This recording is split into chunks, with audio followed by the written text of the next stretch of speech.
The Zenithian Academy for Advanced Species Integration stood as a monument to galactic cooperation, assuming one's definition of cooperation included segregated dining areas, species-based hierarchies, and an admissions committee that somehow managed to maintain a straight face while charging tuition fees that could bankrupt small solar systems.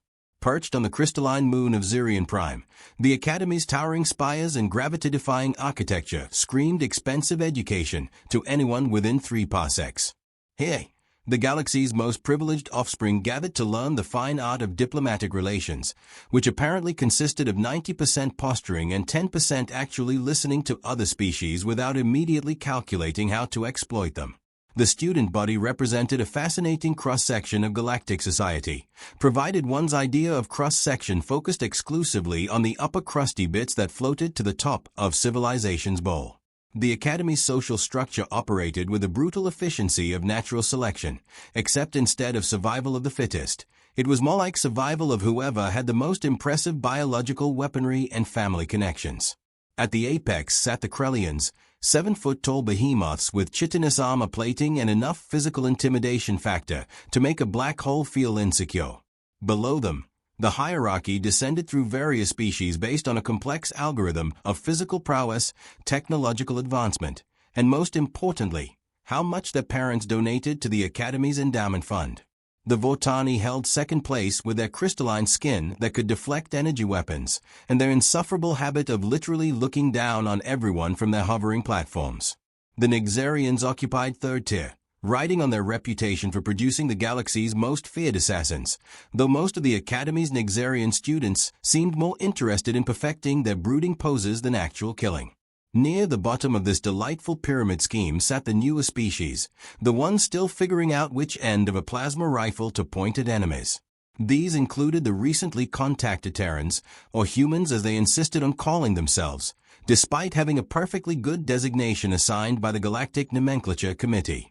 The Academy's administrators viewed humans with the sort of benevolent condescension typically reserved for domesticated pets that had learned amusing tricks. After all, the species had only recently discovered faster-than-light travel. Their technologies still relied heavily on exploding things in controlled directions, and their idea of diplomatic protocol involved something called handshakes, which seemed unsanitary at best and potentially weaponizable at worst. Which brought the Academy's attention to one Kai Brennan, the sole human representative in this year's exchange program. Kai possessed the sort of unremarkable appearance that made census takers forget to count him twice. Average height by human standards, which meant microscopically short by Krellian measurements, brown hair that defied any attempt at sophisticated styling, and the kind of quietly observant demeanor that most species mistook for either profound stupidity or terminal boredom. The Academy's xenobiology professor had initially classified Kai as a textbook example of human mediocrity, noting in her reports that the specimen showed no obvious signs of the legendary human unpredictability that had been causing nervous breakdowns among galactic anthropologists. This assessment would later be filed under famous last words in the Academy's incident database. Kai's daily routine involved attending classes where professors explained basic concepts like not starting wars over minor trade disputes and why genocide is generally frowned upon in polite society. He ate meals consisting of nutritionally balanced paste that the cafeteria optimistically called food, though it bore the same relationship to actual cuisine that a hologram bore to physical matter. Most importantly, he maintained the careful invisibility that allowed smaller species to navigate the Academy's social minefield without accidentally stepping on the wrong appendage. This delicate ecosystem of academic bullying and species-based supremacy had functioned smoothly for centuries, producing generation after generation of galactic leaders who shared a common understanding of who belonged where in the cosmic pecking order. It was a system as elegant as it was cruel, as efficient as it was stupid, and as stable as a house of cards built during an earthquake. Enter Vorthak Primaire, crown prince of casual violence and heir to a Krellian noble house that controlled enough mining operations to personally terraform disappointment into prosperity. Vorthak stood 8 feet tall even when slouching, which he did constantly to emphasize his casual dominance over lesser beings. His chitinous plates gleamed with the sort of organic polish that suggested either excellent genetics or a very expensive maintenance routine, possibly both. Where other Krellians relied on their species' natural intimidation factor, Vorthak had refined bullying into an art form. He possessed an instinctive understanding of exactly how much violence he could apply without triggering the Academy's disciplinary protocols, a skill honed through years of practice and his family's generous contributions to the Legal Defense Fund. His daily routine began with a breakfast that would have fed a small family, consumed while lesser species watched nervously from adjacent tables. This was followed by morning exercises where he practiced combat forms with enough enthusiasm to rattle windows 3 floors away. The afternoon brought advanced intimidation seminars, where he studied the psychological pressure points of various species with the dedication of a scholar and the enthusiasm of a sociopath. Vorthak's entourage consisted of carefully selected sycophants from species just prestigious enough to matter, but not prestigious enough to challenge his authority. There was Xerix, a Vortani whose crystalline features had been surgically enhanced to look more menacing, and Quellen, a Nexarian who compensated for his family's declining influence by perfecting his sneer to museum-quality levels. Together, they formed the Academy's unofficial enforcement arm, ensuring that the social hierarchy remained as rigid as Krellian armor plating and twice as impenetrable. Their method was elegantly simple. Identify potential troublemakers, apply precisely calibrated intimidation, and enjoy the resulting atmosphere of quiet terror that made everyone else grateful for their position in the established order. The system had worked flawlessly for 3 academic cycles. Students learned their place, professors maintained plausible deniability about bullying incidents, and the Academy's donors continued funding this grand experiment in species integration. Vorthak had never encountered a problem that couldn't be solved through the strategic application of superior physical force and family connections. This confidence had never been tested against a species that viewed impossible odds as a starting point for negotiations. The fateful encounter began with the sort of minor incident that historians would later spend decades analyzing for deeper meaning. Kai was navigating the cafeteria's maze of tables, carrying a tray of something the menu optimistically labeled nutritional sustenance, but which looked suspiciously like recycled industrial lubricant. His attention was focused on finding an empty seat that didn't involve sitting downwind from the sulfurian students, who smelled like a chemical factory having an existential crisis. Vorthak was holding court at his usual table, regaling his followers with a detailed account of how he'd made a Centaurian sophomore cry simply by looking at him disapprovingly. It was a masterpiece of casual cruelty, the sort of performance that reinforced everyone's understanding of the natural order while providing entertainment for those secure in their positions. The collision occurred at the intersection of karma and physics. Kai, executing a tactical maneuver around a group of Aquarian students whose tentacles created a minor traffic hazard, failed to account for Vorthak's casual expansion into the walking space. The result was a minor bump, barely enough force to disturb an insect, but sufficient to cause Kai's tray to wobble and deposit approximately 3 drops of synthetic nutrition onto Vorthak's pristine chitinous plate. The cafeteria fell silent with the sort of immediate, absolute quiet that typically preceded either revelation or catastrophe. Conversations died mid-sentence, utensils froze halfway to mouths, and even the automated cleaning drones seemed to pause in recognition of the moment's significance. Vorthak stared at the microscopic stain on his armor with the expression of someone who had just discovered a fundamental law of physics had been personally repealed in his case. The 3 drops of nutritional paste gleamed like tiny accusations against his perfect surface, each one representing a challenge to everything he understood about his place in the universe. "Did," he began, his voice carrying the sort of controlled fury that made nearby students contemplate the benefits of transferring to schools in different galaxies, "this insignificant primate just contaminate my person?" Kai looked up from where he was collecting the scattered remains of his meal, his expression showing the sort of mild confusion typically associated with mathematical problems or abstract philosophy. "Sorry about that," he said, as if he'd just stepped on someone's foot instead of committing what amounted to less majest in the Academy's social structure. "The artificial gravity here takes some getting used to." The explanation hung in the air, like a diplomatic incident waiting to happen. Around them, students began the careful process of backing away while maintaining the appearance of casual movement, a skill learned through generations of surviving the aftermath of social explosions. Quellen leaned forward with the eagerness of someone who sensed opportunity for advancement through violence. "Vorthak Primaire," he whispered loud enough for half the cafeteria to hear, "the creature has insulted your honor." "Indeed," Xerix added, his crystalline features gleaming with reflected light and reflected malice. Perhaps it requires education about proper behavior around its betters. Vorthak rose from his seat with the deliberate slowness of someone who understood theater. Every movement was calculated for maximum intimidation effect, from the way his armor plates shifted to catch the light, to the subtle flexing of muscles that could have bench-pressed a small spacecraft. "Human," he said, investing the species name with enough disdain to make it sound like a particularly unpleasant medical condition. "You will clean this mess." Kai straightened up, still holding pieces of his shattered tray, and regarded Vorthak with the sort of expression people wore when trying to remember whether they'd left their door unlocked. "I'm pretty sure the cleaning drones handle spills," he said reasonably. "That's kind of their whole thing." The response generated a collective intake of breath from the assembled witnesses. Several species didn't even have lungs, but managed to participate through creative use of respiratory alternatives. "Not the floor," Vorthak clarified, his voice dropping to the register typically reserved for funeral orations and final warnings. "My armor. With your tongue."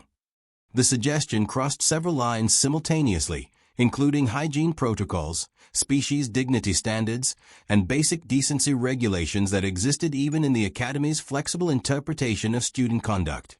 It was the sort of demand that confirmed everyone's worst suspicions about Krellian nobility while providing enough humiliation to keep the target species in line for decades.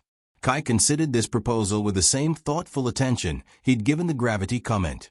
Around them, the silence stretched like a rubber band approaching its elastic limit. "That's going to be a no for me," he said finally. The words dropped into the silence like antimatter into a matter storage facility.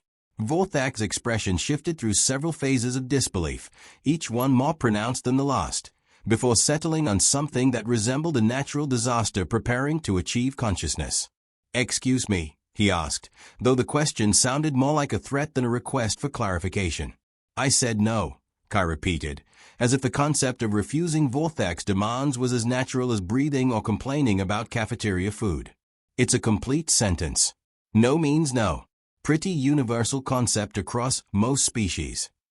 Quellen made a sound that might have been laughter or might have been a seizure. Did the primitive just refuse a direct order from Krellian nobility? "I think it did," Xerix whispered, his voice carrying the sort of or typically reserved for witnessing stellar formations or particularly impressive explosions. Vorthak's response began as a low rumble in the subsonic range, the sort of sound that made small objects vibrate and large objects reconsider their structural integrity. His armor plates shifted and locked into combat configuration, transforming him from merely intimidating to actively terrifying. "Little human," he said, advancing with the inexorable movement of a geological process, "you seem to have misunderstood your position in this institution's social structure." He reached out with one massive hand, intending to grab Kai by the front of his uniform and demonstrate the practical applications of gravitational acceleration in combination with solid surfaces. It was a time-tested technique that had resolved dozens of similar social education moments. The grab never connected. Kai moved with the sort of fluid economy that suggested his previous appearance of harmless mediocrity had been a carefully maintained fiction. His left hand deflected Vorthak's reaching arm, while his right delivered a precise strike to a nerve cluster that Krellian anatomy texts insisted was too well protected to target effectively. Vorthak's triumphant advance became a stumbling recovery as his right arm decided to pursue an independent career in interpretive dance.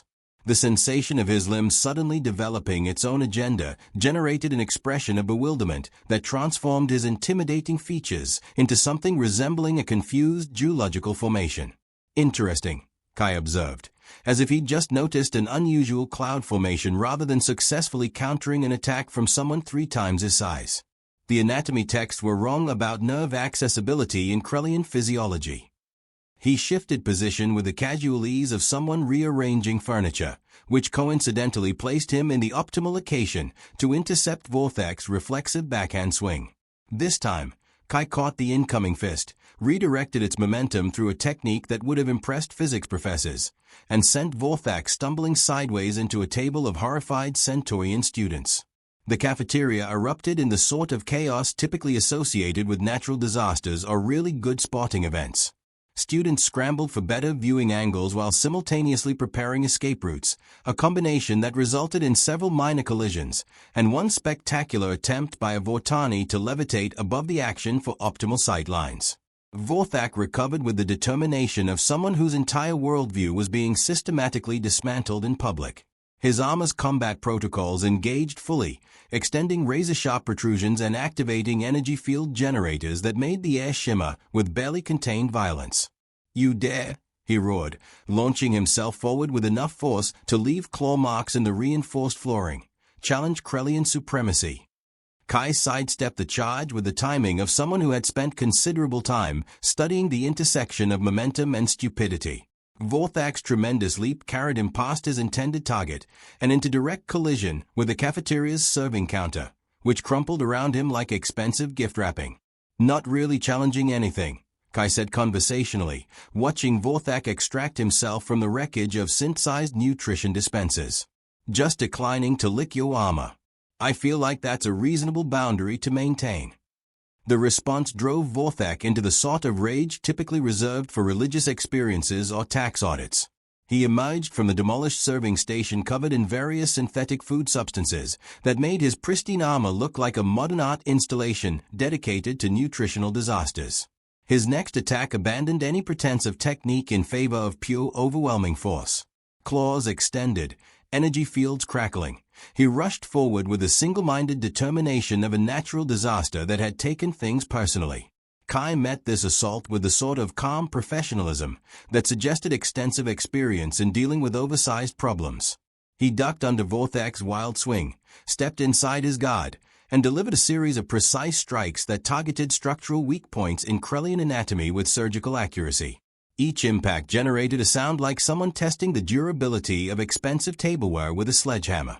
Vorthak's armor, designed to deflect energy weapons and projectile attacks, proved surprisingly vulnerable to the specific application of kinetic force at calculated angles. The first strike disrupted his balance. The second interfered with his coordination. The third sent him crashing through a table of beverages that exploded in a rainbow of exotic liquids and broken containers. "The thing about bullies," Kai said, apparently addressing the assembled audience while Vorthak thrashed around in a puddle of spilled refreshments, "is they are usually operating from a position of insecurity. All that posturing is compensation for something." He paused to dodge a desperate swing from Vorthak's left arm, caught the limb in a joint lock that would have impressed professional restraint specialists, and used Vorthak's own momentum to introduce him to the floor in a manner that suggested gravity had personal grievances to settle. "Take this guy," Kai continued, maintaining his conversational tone while preventing Vorthak from regaining his footing through the strategic application of leverage and physics. "Impressive physical stats. Sure. Good reach, decent armor, probably never lost a fight in his life. But look at his technique." Vorthak attempted to break free through the time-honored method of applying more force than the problem could theoretically handle. This resulted in him flipping himself over and landing face-first in a puddle of something that smelled like fermented regret. "No adaptation," Kai observed, stepping clear of Vorthak's increasingly desperate attempts to grab him. "No tactical flexibility. He's been relying on intimidation and raw power for so long that he never learned how to actually fight someone who fights back." The analysis continued as Kai demonstrated each point through practical example. When Vorthak tried to use his superior reach, Kai showed him how distance could be closed. When Vorthak attempted to leverage his armor's defensive capabilities, Kai introduced him to the concept of targeting structural weak points. When Vorthak fell back on his species' natural advantages, Kai proved that natural advantages meant nothing against proper technique and tactical thinking. The systematic dismantling of Vorthak's combat effectiveness played out like an educational demonstration. If educational demonstrations typically involved this much property damage and wounded pride.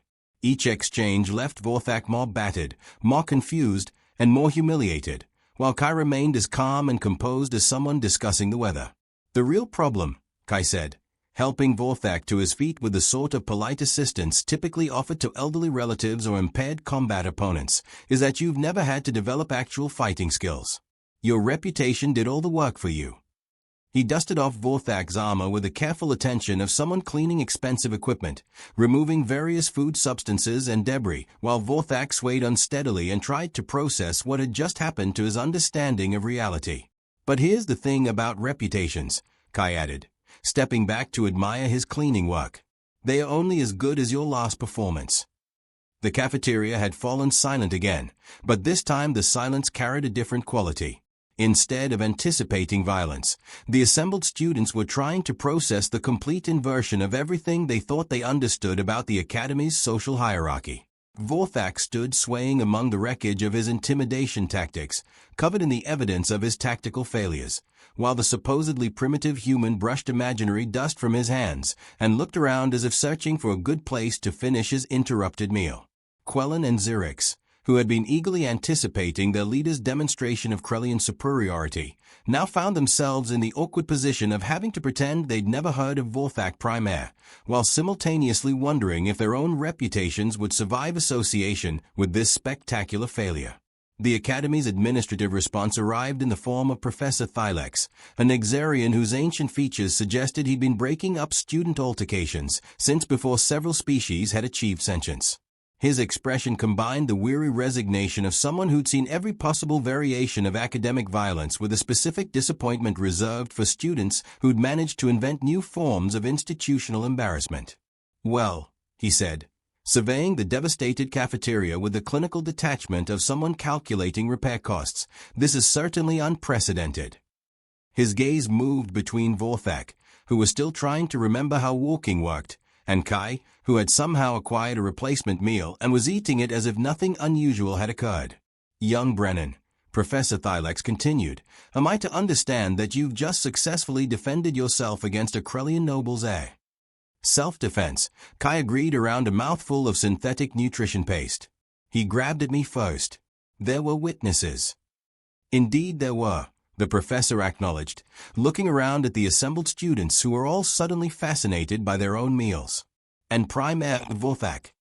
Vorthak attempted to draw himself up to his full intimidating height, which was somewhat undermined by the way he kept listing to the left and the fact that his armor was now decorated with artistic splashes of purple beverage that smelled like disappointed fruit. "This primitive attacked without provocation," he declared, though the declaration came out more like a complaint than a statement of fact. "I demand satisfaction according to Krellian honor codes." "Satisfaction," Professor Thylex repeated, as if the word had developed an unpleasant taste.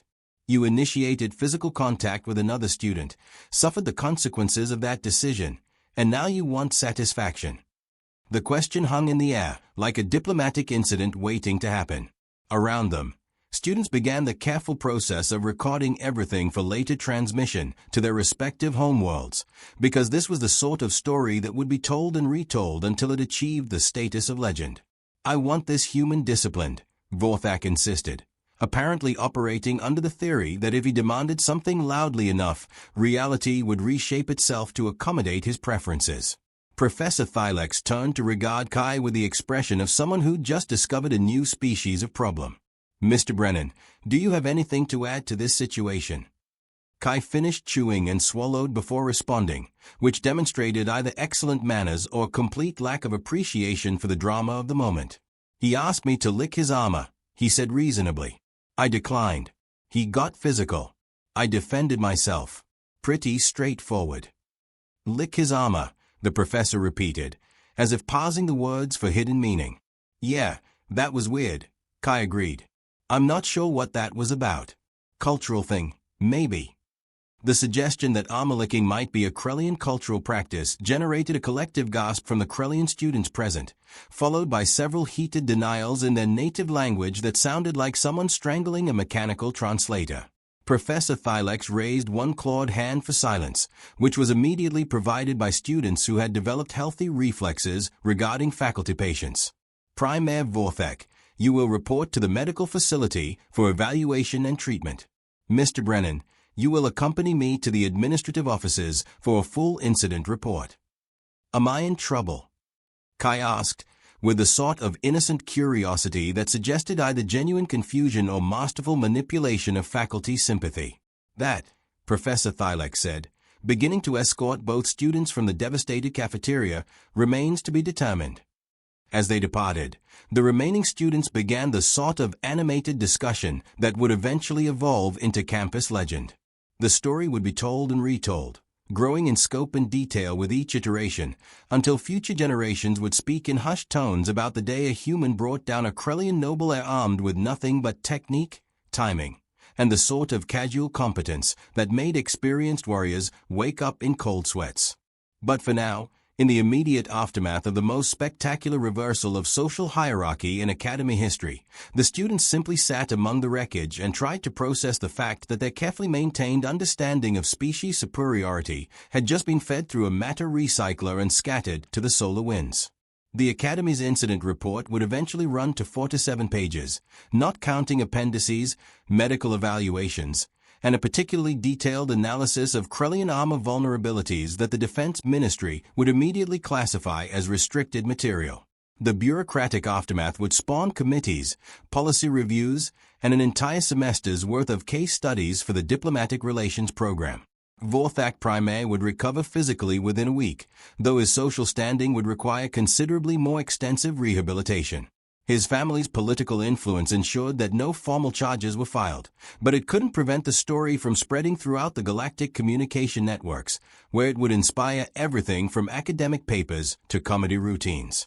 As for Kai Brennan, he would finish his exchange program with grades that ranged from adequate to slightly above average, demonstrating the same unremarkable competence in academics that he'd shown in conflict resolution.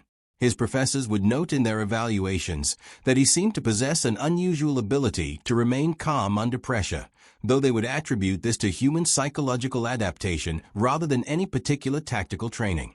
The truth about humanity's approach to conflict resolution, survival training, and what they optimistically called physical education would remain classified information for several more decades, filed away in databases that most species didn't know existed.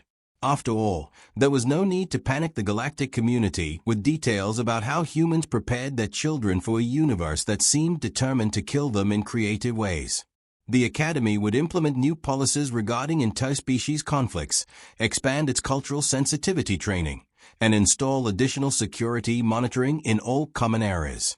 These measures would prove remarkably effective at preventing future incidents, though whether this was due to improved conflict resolution or because everyone had learned not to mess with the quiet species remained a matter of academic debate. And somewhere in the vast digital archives of galactic educational institutions, a simple entry would record that on this date, at this location, a human student had successfully demonstrated that size, reputation, and social standing were no match for proper preparation and the willingness to act when action became necessary. The universe, it turned out, still had a few surprises left to teach those arrogant enough to think they'd figured out all the rules. Particularly when it came to underestimating species that viewed impossible odds as merely another Tuesday afternoon.